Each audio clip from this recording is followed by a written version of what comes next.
Brown, and I'm here today to speak to you about Admitted.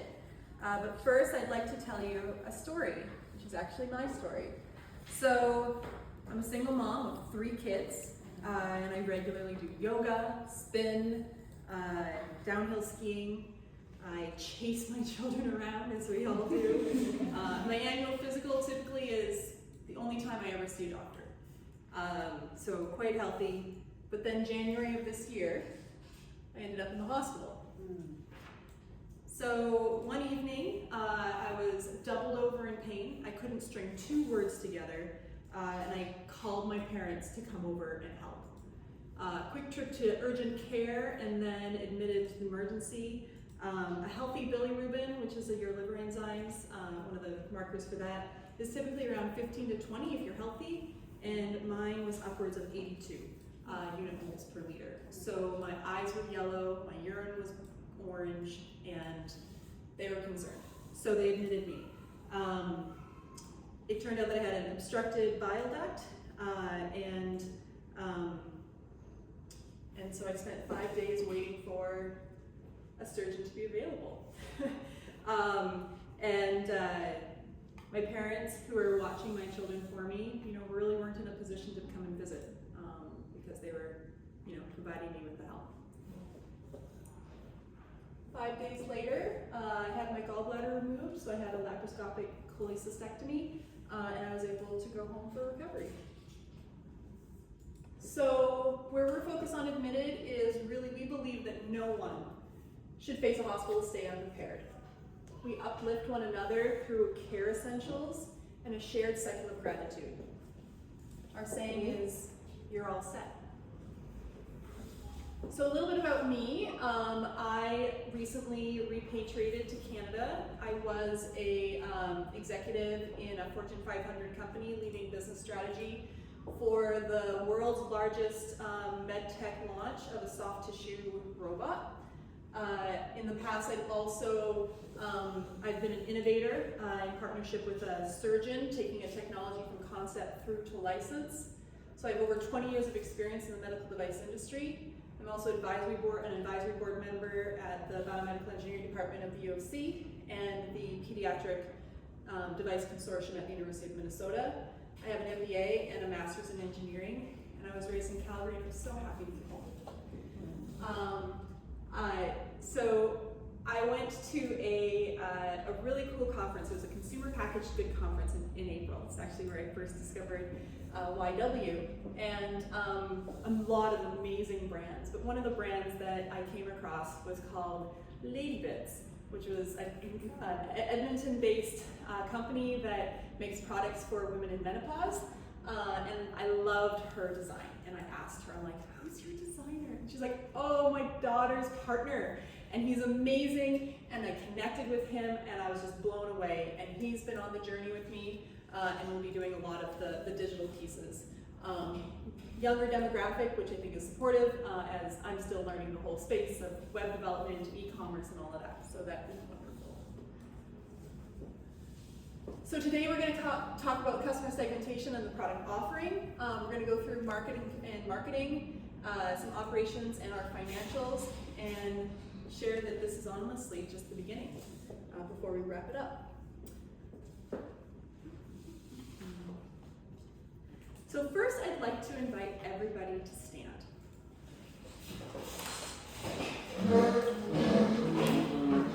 Okay. I'd like you to stay standing if you have ever had a friend or a family member who's been hospitalized. I'd like you to remain standing if this friend or family was hospitalized emergently. They did not know that they were going to the hospital to be staying overnight.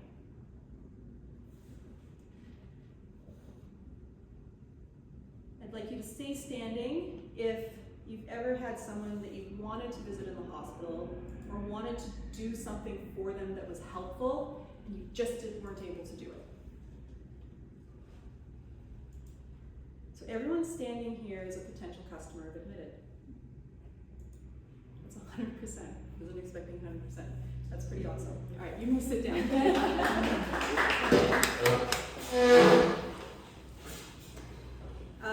So in fact, 2/3 of patients who are hospitalized emergently. They did not plan to go to the hospital to be admitted. They have none of their comforts of home. And they're wearing these hospital gowns, which honestly, for a woman, they have a slit for your ECG lead, and it's right over your breast, and it is not comfortable. And your belongings go in a cheap plastic bag called their patient's belonging bag, and you carry it from room to room, depending on if you get to stay where you're initially placed. So here's an example of what a patient might feel like. I'm on vacation, how could this happen? I just came into the ER for a sore throat. How did I get here? For the loved one, they often feel helpless too, right? Some of the possible scenarios could be, I have a work deadline, I just can't make it to a visit. I'm feeling sick, I shouldn't go to the hospital. I wish I wasn't so far away.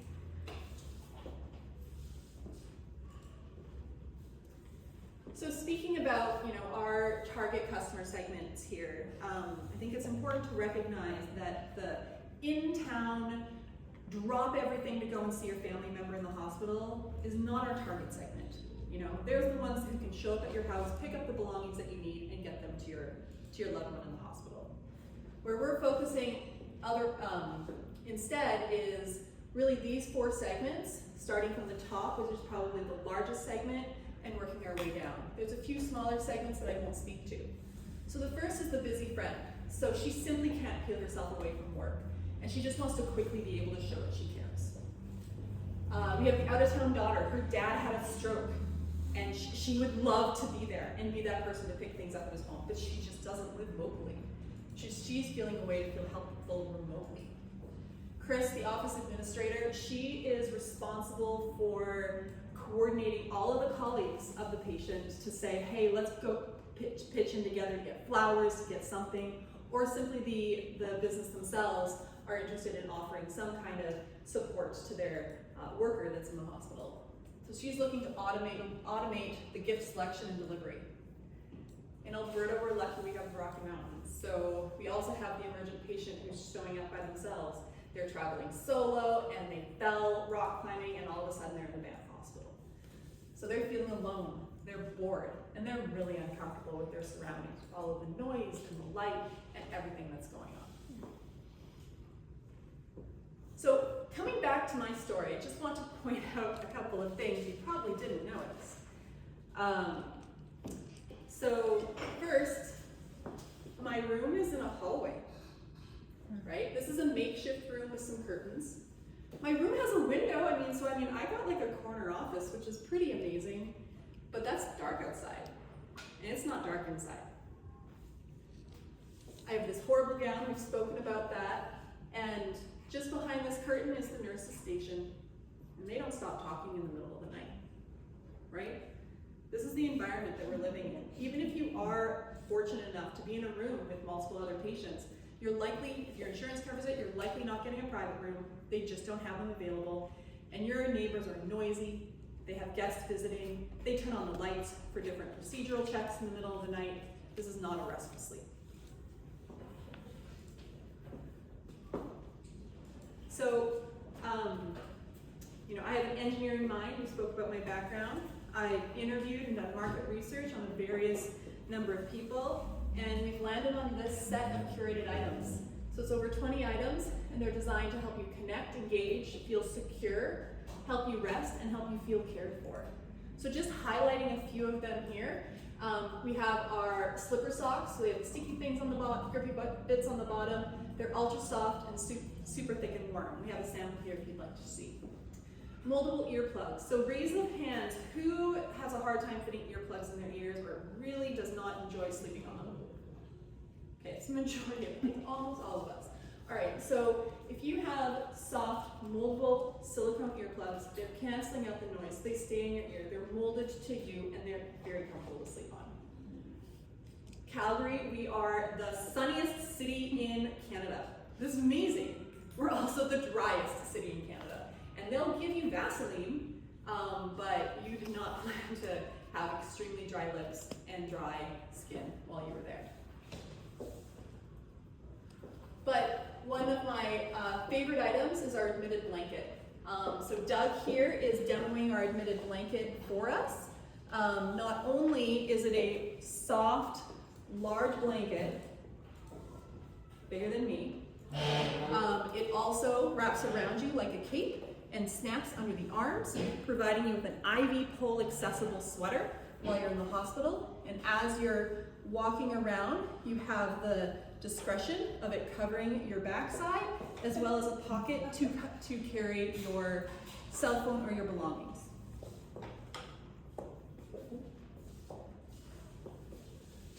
So that's the product offering. It's a kit. It'll come in a large and a small size. The difference is the different items that are included in the large versus the small. So looking at the market and the competition. So if we think about the Canadian gift market, it's about a $10 billion market. We slice that down to the e-commerce section of the market. It's about 40%.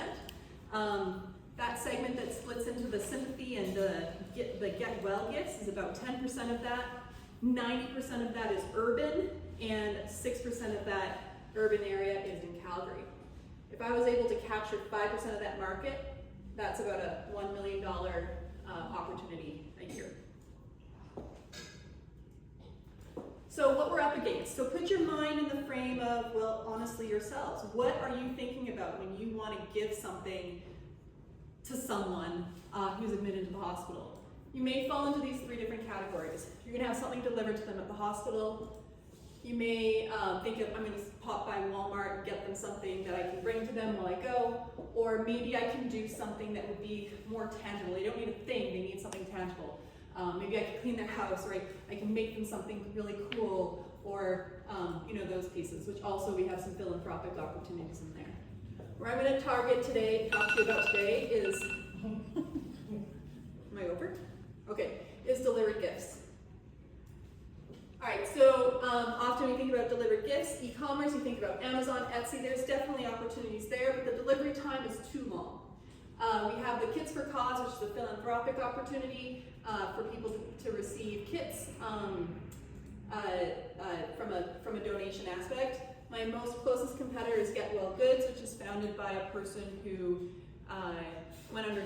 underwent cancer in Toronto, and it's really focused on cancer kits for people who are planning to go to the hospital.